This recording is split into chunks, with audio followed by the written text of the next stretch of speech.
സ്വർഗത്തിലുള്ളത്? സ്വർഗത്തിലാകുള്ള ഒരു ചേകനൂർ മൗലവിയാണ്, മൂപ്പരണെ കാണാനുമില്ല. 920 മുജാഹിദ് വന്നു, സുന്നി നരകത്തിലായി. 940 ജമാഅത്തെ ഇസ്ലാമി വന്നു, മുജാഹിദും നരകത്തിലായി. കുറച്ചു കാലം കഴിഞ്ഞ് ചേകനൂർ മൗലവി വന്നു, സുന്നിയും മുജാഹിദും ജമാഅത്തും അത് കിടക്കുന്ന നരകത്തില്.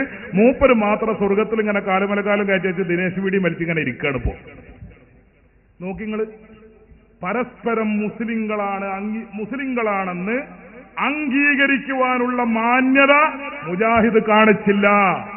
മുജാഹിദിന്റെ പ്രവർത്തനം മാതൃകയാക്കി ജമാഅത്തെ ഇസ്ലാമിയും അതേ വഴിക്ക് തന്നെ നീങ്ങി.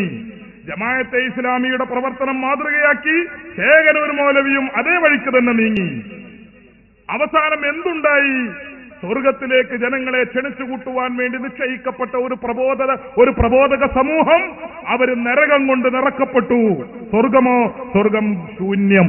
അല്ലാഹു തആല ഖുർആനിൽ പറഞ്ഞത് മുസ്ലിമീങ്ങൾക്ക് വേണ്ടി അല്ലാഹു പടച്ചു വെച്ച സ്വർഗത്തിന് ആകാശഭൂമിയുടെ വിശാലത ഉണ്ട്. ആകാശവും ഭൂമിയും നിവർത്തി വെച്ചുകൊണ്ട് നമ്മൾ സങ്കല്പിച്ചു നോക്കുകയാണെങ്കിൽ അതിനെത്രമാത്രം വിശാലത കാണുമോ അതിലേറെ വിശാലത മുസ്ലിമീങ്ങൾക്ക് വേണ്ടി അല്ലാഹു പടച്ച സ്വർഗത്തിനുണ്ട്. ഇത്രയും വലിയൊരു സ്വർഗം മുസ്ലിമീങ്ങൾക്ക് വേണ്ടി അല്ലാഹു പടച്ചു വെച്ചിട്ട് അതിൽ കടക്കാൻ ഒരു കുട്ടിനെയും കിട്ടിയില്ല. കിട്ടിയ കുട്ടിനെ കാണാനുമില്ല. ഞാൻ നിങ്ങളോട് പറഞ്ഞത് ആ ചോദ്യത്തിന്റെ മറുപടി എന്ന നിലക്കല്ല, പക്ഷെ മനസ്സിലാക്കേണ്ട ഒരു കാര്യമുണ്ട്. അതെന്താ? പരസ്പരം മുസ്ലിങ്ങളാണെന്ന് അംഗീകരിക്കുവാൻ മുജാഹിദ് തയ്യാറല്ല. ചോദ്യം ചോദിച്ച കുട്ടിയോട് ഞാൻ പറയുന്നു, സമസ്ത കേരള ജംഇയ്യത്തുൽ ഉലമ പതിറ്റാണ്ടുകൾക്ക് മുമ്പ് മുജാഹിദുകൾ ഒരു കത്തെഴുതി, നദ്വത്തുൽ മുജാഹിദീൻ. എന്താ കത്തെഴുതിയത്? ഞങ്ങൾ മുസ്ലിം ഐക്യവേദി എന്ന പേരിൽ ഒരു വേദി രൂപീകരിക്കുന്നു. അതുകൊണ്ട് സമസ്ത കേരള ജംഇയ്യത്തുൽ ഉലമയുടെ പ്രതിനിധികളെ മുസ്ലിം ഐക്യവേദിയിലേക്ക് പറഞ്ഞയക്കണം എന്ന് പറഞ്ഞുകൊണ്ടാ കത്ത്. ആ കത്തിന്റെ മറുപടിയും സമസ്തയുടെ 60ാം വാർഷിക സോവനീറിൽ നിങ്ങൾക്ക് കാണാം.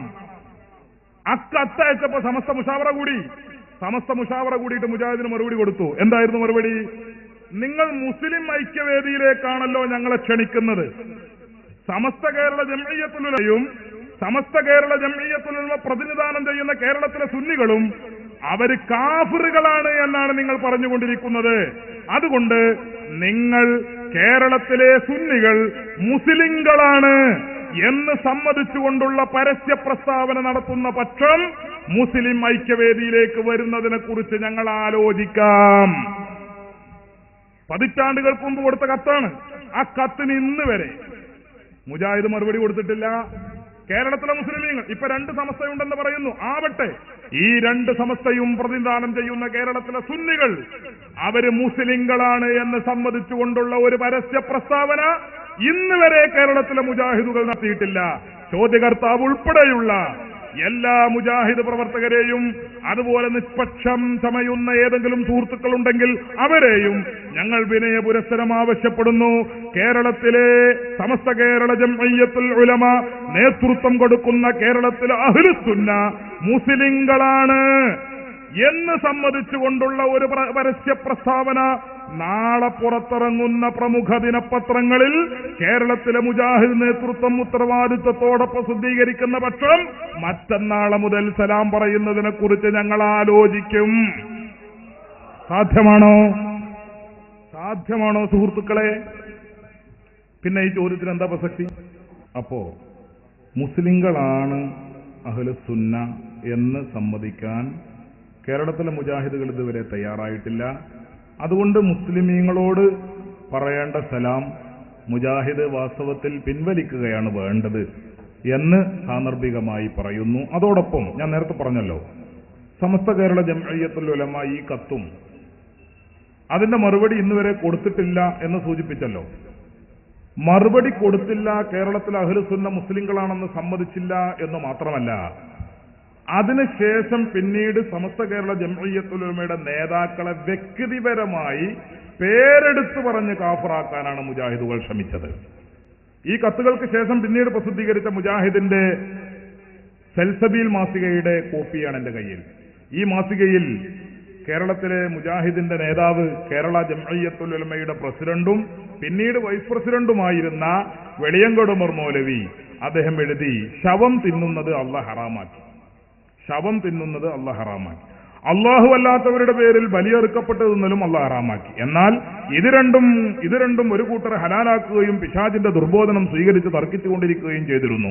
അതുപോലെ തർക്കിച്ചുകൊണ്ടിരിക്കുന്ന കാന്തപുരം AP അബൂബക്കർ മുസ്ലിയാർ, EK അബൂബക്കർ മുസ്ലിയാർ തുടങ്ങിയവർ പോലെയുള്ളവർ ഇന്നുമുണ്ടല്ലോ. വൈനതാഴ്ത്തുമുഹും ഇന്നക്കും ലമുശ്രികൂൻ.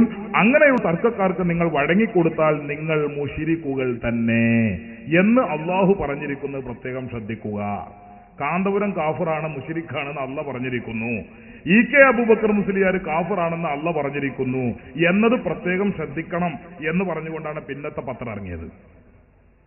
അപ്പൊ അഹ്ലുസുന്ന മുസ്ലിമീങ്ങളാണെന്ന് സമ്മതിച്ചില്ലെന്ന് മാത്രമല്ല, പിന്നീട് അതിന്റെ നേതാക്കളെ പേരെടുത്ത് പറഞ്ഞ് മുശ്രിക്കുകളാണ് എന്ന് പറയുന്ന ധിക്കാരത്തിലേക്ക് കേരളത്തിലെ മുജാഹിദ് മൗലവിമാർ സഹോദരന്മാരെ വന്നു.